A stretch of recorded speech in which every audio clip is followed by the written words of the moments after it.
കൊന്നിച്ചോ മിനസാൻ welcome back to another video. ഞാൻ നിങ്ങളുടെ സ്വന്തം എക്സ്ട്രാ കോമിക് ആൻഡ് നമ്മൾ ഇന്ന് നോക്കാൻ പോകുന്നത് ബ്ലാക്ക് ക്ലൗഡ് ചാപ്റ്റേഴ്സ് ആയിട്ടുള്ള 384, 85 ആൻഡ് 86 ആയിരിക്കും. അടുത്ത 3 ചാപ്റ്റേഴ്സും കൂടെ എക്സ്പ്ലെയിൻ ചെയ്ത് കഴിഞ്ഞാൽ ബ്ലാക്ക് ക്ലൗഡ് നമ്മൾ ഒഫീഷ്യലി കോട്ടപ്പാകുന്നതായിരിക്കും. അത് കഴിഞ്ഞ് എപ്പോഴാണ് ചാപ്റ്റർ റിലീസ് ചെയ്യുന്നത് അപ്പോൾ തന്നെ ഞാൻ നിങ്ങൾക്ക് വേണ്ടി അത് എക്സ്പ്ലെയിൻ ചെയ്യുന്നതായിരിക്കും. സോ അതൊന്നും മിസ്സാക്കാതിരിക്കാൻ വേണ്ടി നമ്മുടെ പേജ് ഇപ്പം തന്നെ ഒന്ന് സബ്സ്ക്രൈബ് ചെയ്ത് വെക്കാൻ മറക്കണ്ട. അങ്ങനെ കഴിഞ്ഞ ചാപ്റ്ററിൻ്റെ അവസാനം ആസ്റ്റയായിട്ട് തിരിച്ചു വന്നിരുന്നു. സോ ഇനി എന്ത് സംഭവിക്കുമെന്ന് നോക്കാം. അങ്ങനെ ആസ്റ്റയായിട്ട് നിന്റെ ചാടി ലിയോയുടെ അടുത്തേക്ക് വരുന്നുണ്ട്. അപ്പോൾ നീ തിരിച്ചു വന്ന് എന്തായാലും അത് നന്നായി. താങ്ക്സ് ഗൈസ്, നിങ്ങളുടെ സഹായം എന്തായാലും ഉപകാരപ്പെട്ടു. ആസ്റ്റ, നീ എന്നോട് ക്ഷമിക്കണം. ലിബേ, നീ അത് വിട്ടേക്ക്, നീ അതോർത്തിരിക്കേണ്ട കാര്യമില്ല. ആ സമയത്ത് തന്നെ ലിയോ പറയും ചെയ്യും, എനിക്ക് എന്തായാലും ഇനി ഫൈറ്റ് ചെയ്യാനായിട്ട് പറ്റൂ. എങ്കിലൊരു കാര്യം ചെയ്യാം, നമുക്ക് ഗ്രൗണ്ട് ഫോഴ്സിലേക്ക് പോവാം. അവിടെ നമ്മുടെ ആവശ്യം എന്തായാലും ഉണ്ട്. ഫിൻറൽ, അതെന്തായാലും കൊള്ളാം. നിന്നെ പോലെയല്ലോ നീ ഇപ്പോൾ സംസാരിക്കുന്നത്. ഈ സമയത്താണ് ഒരാളവിടേക്ക് നടന്നു വരുന്നത്. ആസ്റ്റ, അവസാനം നീ ഇവിടേക്ക് എത്തിയല്ലേ? അത് മറ്റാരുമില്ലായിരുന്നു, നോയിലയായിരുന്നു. എന്തായാലും അത് ഇമ്പ്രസീവ് ആയിരുന്നു. നീ തിരിച്ചു വരുമെന്ന് എനിക്ക് ഉറപ്പായിരുന്നു. ഈ സമയത്ത് തന്നെ ആസ്റ്റ പറയും ചെയ്യും, മിമോസ റിയലി താങ്ക്സ്. എന്തായാലും ഞാൻ വാക്ക് തരുവാണ്, ഞാൻ ഉറപ്പായിട്ടും തിരിച്ച് ജീവനോടെ വരും. ഈ സമയത്ത് തന്നെ മിമോസ പറയും ചെയ്യും, അതെനിക്കറിയാം. ഈ സമയത്ത് നോയിലിട്ട് ചാർമി കൊടുത്ത് ആ ഫുഡൊക്കെ കഴിച്ച് പുള്ളിക്കാരി പ്രിപ്പയർ ആയിട്ടുണ്ട്. ആസ്റ്റ, അപ്പം എങ്ങനെ നമുക്ക് പോകാലെന്നും പറഞ്ഞുണ്ട് ആ സ്റ്റേം നോയിലും കൂടെ അവിടേക്ക് പോകുന്നുണ്ട്. പുള്ളിക്കാരുടെ വാൽക്കേരി ഫോമിലായിരുന്നു. ആസ്റ്റ, സൂക്ഷിച്ചോ, അവരിത് എത്തിയെന്ന് പറയുന്നത് കുറച്ചധികം പാലഡിയൻസ് അവരുടെ തൊട്ടടുത്ത് എത്തിയിട്ടുണ്ട്. പക്ഷെ അവളാട്ടെ അതിനെല്ലാം അറ്റാക്ക് ചെയ്തുകൊണ്ട് പറയും ചെയ്യും, നീ എന്തായാലും മുന്നിലേക്ക് പൊക്കോ, ഇവന്മാരുടെ കാര്യം ഞാൻ നോക്കിക്കോളാം. പിന്നെ കാണിക്കുന്നത് നമ്മുടെ ലാൻഡ് ഓഫ് ദി സൺ ആണ്. അവിടെയാട്ടെ അവനൊരു കഴുത്തിന് പിടിച്ചിട്ടിരിക്കുകയാണ്. ഇപ്പം എന്തായാലും എൻ്റെ ഗാർഗഡൻ മാജിക് യൂസ് ചെയ്ത് എനിക്ക് റിമോട്ട്ലി തന്നെ ബാക്കിയുള്ള പാലഡിൻസിൻ്റെ ബോഡിയൊക്കെ കൺട്രോൾ ചെയ്യാനായിട്ട് സാധിക്കും.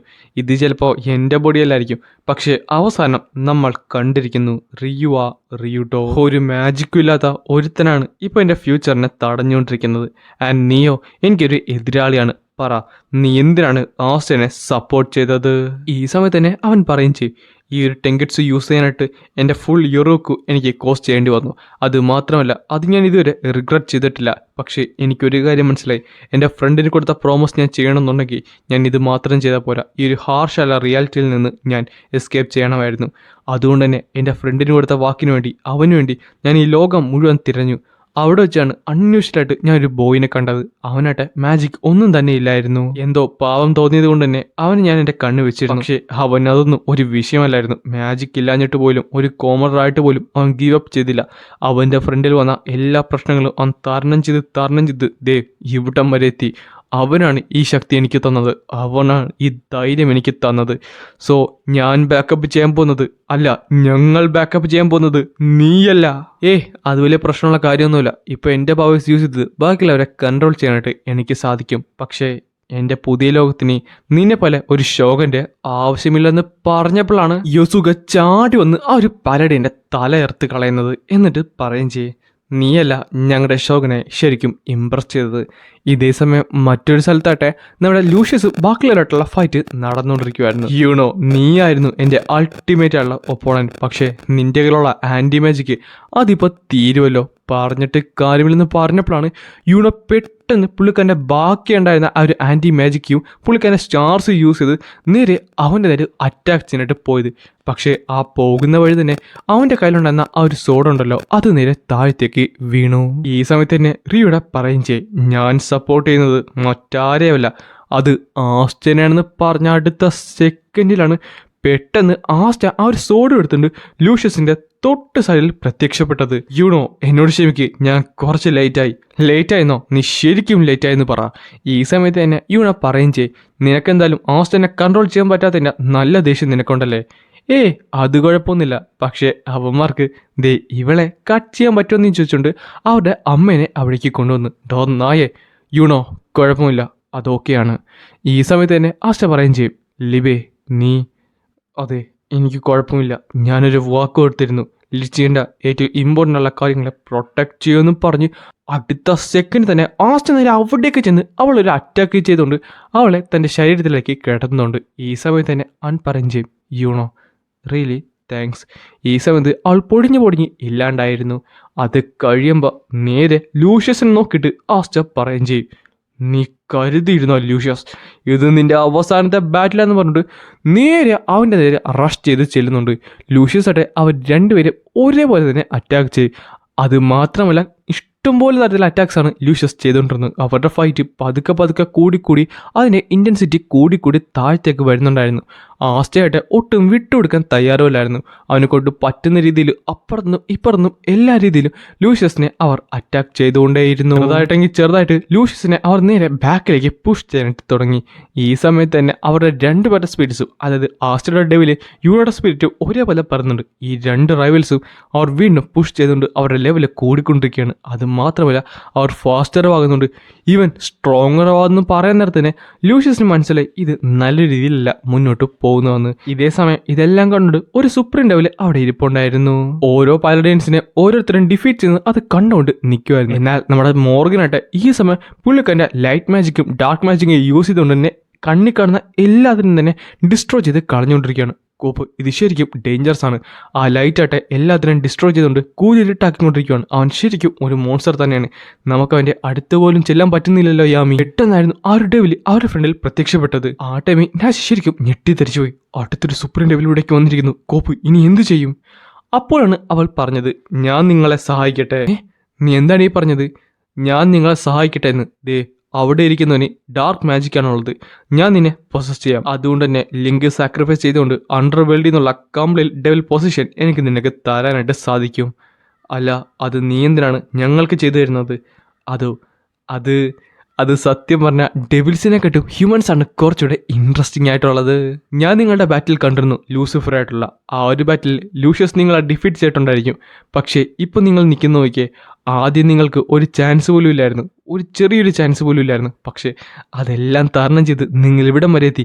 ഇതെല്ലാം കാണുന്നത് അതെനിക്ക് ശരിക്കും ത്രില്ലാണ് തരുന്നത്. ലൂഷ്യസ് ശരിക്കും പ്രഡിക്റ്റബിൾ ആണ്, അതേപോലെ തന്നെ നിങ്ങൾ ശരിക്കും ഡെസ്പറേറ്റും ആണ്. സോ ഞാൻ നിങ്ങളുടെ കൂടെ കൂടുക അത് കുറച്ചുകൂടെ ഫണ്ണായിട്ടിരിക്കത്തില്ലേ? ആ ടൈമിൽ ഇത് കേൾക്കാനകത്ത് യാമിയെ പൊട്ടിച്ചിരിച്ചിട്ട് പറഞ്ഞു, അതെന്തായാലും കൊള്ളാം, ഈ ഒരു ഗാമ്പിൾ ഞാൻ അക്സെപ്റ്റ് ചെയ്തിരിക്കുന്നു എന്ന് പറഞ്ഞിട്ട് പുള്ളിക്കാരൻ നേരെ റെഡി ആയിട്ടുണ്ട്. ഇതെല്ലാം ദൂരത്തിൽ നിന്നുകൊണ്ട് നമ്മുടെ ലൂഷ്യസ് കാണുന്നുണ്ടായിരുന്നു. നീ അവിടെ എന്ത് ചെയ്യുവാണ്? ഞാനോ? അല്ല, നീ ഒരു ബാറ്റിൽ ജയിച്ചു കഴിഞ്ഞാൽ അതിവിടെ വലിയ ഫണ്ണായിട്ടൊന്നും കാണത്തില്ലല്ലോ. ഇതേ സമയം ആ ഒരു സുപ്രീം ഡെവിൽ നമ്മുടെ യാമിനെ കംപ്ലീറ്റ്ലി പൊസസ് ചെയ്തിട്ടുണ്ട്. അവൻ പറഞ്ഞു, നിന്റെ മാജിക്ക് കണ്ടിട്ട് ഒരു ഡെവിലിഷായിട്ട് തോന്നുന്നില്ലെന്നും പറഞ്ഞിട്ട് നേരെ മോർഗന്റെ നേരെ ചാടുന്നുണ്ട്. അവന്റെ കൂടെ അവന്റെ അനിയത്തി അതേപോലെ തന്നെ നാച്ചുകൊണ്ടായിരുന്നു. മോർഗനായിട്ട് അവരുടെ നേരെ അറ്റാക്ക് ചെയ്യുന്ന സമയത്ത് തന്നെ ആ ഒരു ഡെവിൽ പറയുകയും ചെയ്യും, ഇത് കൊള്ളാം, ഇതെനിക്ക് ശരിക്കും ഇഷ്ടപ്പെടുന്നുണ്ട്. ഒരു സുപ്രീം ഡെവിലിൻ്റെ ലൈറ്റ് മാജിക്ക് ഒരു പലടിയെ ഡിസ്ട്രോയ് ചെയ്യാനായിട്ട് പോകുന്നു. ഈ സമയത്ത് തന്നെ നമ്മുടെ യാമി മനസ്സിൽ പറയുന്നുണ്ട്, ഒരു ഏഞ്ചലിനെ ഡിഫീറ്റ് ചെയ്യാൻ ഒരു ഡെവിലിൻ്റെ കൂടെ കൂടാനും ഞാൻ തയ്യാറാണെന്ന് പറഞ്ഞിട്ട് പെട്ടെന്ന് ഒരൊറ്റ അറ്റാക്ക് ചെയ്യും. നമ്മുടെ മോർഗൻ്റെ ആ ഒരു ഫോമിനെ കംപ്ലീറ്റ്ലി യാമി ഡിസ്ട്രോയ് ചെയ്ത് കളഞ്ഞിട്ടുണ്ട്. അതാട്ടെ പതുക്കെ പതുക്കെ പൊടിഞ്ഞ് ഇല്ലാണ്ടാകുന്നുണ്ട്. ഇതേ സമയം മറ്റൊരു സ്ഥലത്ത് നമ്മുടെ മറിലിയോനെ അവിടെ ഉണ്ടായിരുന്ന ആ ഒരു പലടിനെ ഡിസ്ട്രോയ് ചെയ്ത് കളഞ്ഞു. അവൾ നേരെ മേലേക്ക് നോക്കാൻ നിർത്ത് ആസ്റ്റയും യൂണയും കൂടെ കംപ്ലീറ്റ്ലി നമ്മുടെ ലൂഷ്യസിനെ അറ്റാക്ക് ചെയ്തുകൊണ്ടിരിക്കുവാണ്. അപ്പോൾ നിങ്ങൾ രണ്ടുപേരും ശരിക്കും ഡെസ്പറേറ്റ് ആണ്. എങ്കിൽ ഒരു കാര്യം ചെയ്യും, നിങ്ങൾ രക്ഷിക്കാൻ നോക്കുന്ന ഈ സിവിലിയൻസിനെ ആദ്യം രക്ഷിക്കാൻ നോക്കുന്ന പറഞ്ഞിട്ട് പെട്ടെന്നായിരുന്നു ഒരു കാര്യം അവൻ ക്രിയേറ്റ് ചെയ്യാനായിട്ട് തുടങ്ങിയത്.